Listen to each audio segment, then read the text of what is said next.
दोपहर का समय था। सूरज अपनी पूरी तपिश के साथ आकाश में धधक रहा था। धरती मानो आग उगल रही थी।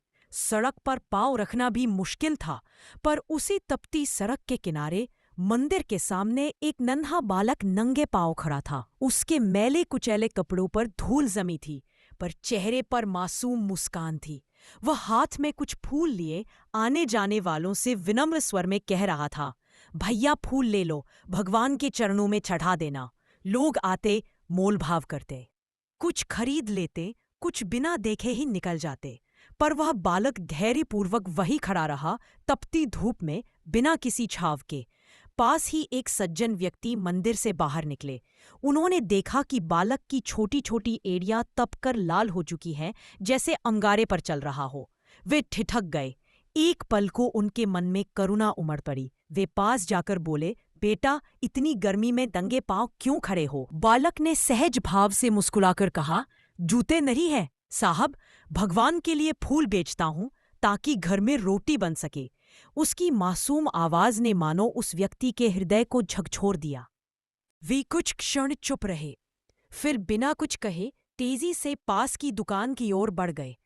कुछ देर बाद वे लौटे तो उनके हाथ में एक जोड़ी नए जूते थे।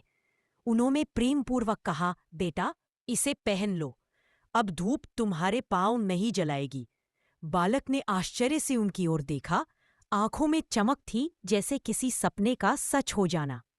उसने जल्दी जल्दी जूते पहने, फिर उस व्यक्ति का हाथ थाम लिया और मासूमियत से बोला, आप भगवान हो? वह व्यक्ति एक क्षण को चौंक गया, मुस्कुराकर बोला, नहीं बेटा, मैं भगवान नहीं हूं। बालक ने सिर हिलाया, जैसे उसे भरोसा न हो। फिर बोला, तो फिर आप भगवान के दोस्त जरूर होंगे। व्यक्ति ने हैरान होकर पूछा, ऐसा क्यों सोचते हो? बालक ने मासूम हंसी के साथ उत्तर दिया, क्योंकि कल रात मैंने भगवान से कहा था, मेरे पैर बहुत जलते हैं, कृपया मुझे जूते दिला दो। आज आप ही आए हैं, तो भगवान ने ही तो भेजा होगा ना आपको। यह सुनकर उस व्यक्ति की आंखें भर आईं। होठों पर मुस्कान थी, पर भीतर से आत्मा तक भीग चुकी थी। उसने धीरे से बालक के सिर पर हाथ फेरा और निःशब्द आगे बढ़ गया। चलते चलते उसके मन में एक ही विचार गूंज रहा था, भगवान का मित्र बनना सचमुच कठिन नहीं, बस किसी के आंसू पोंछने की आदत डालनी होती है। जीवन का सार उसके मन में उतर चुका था।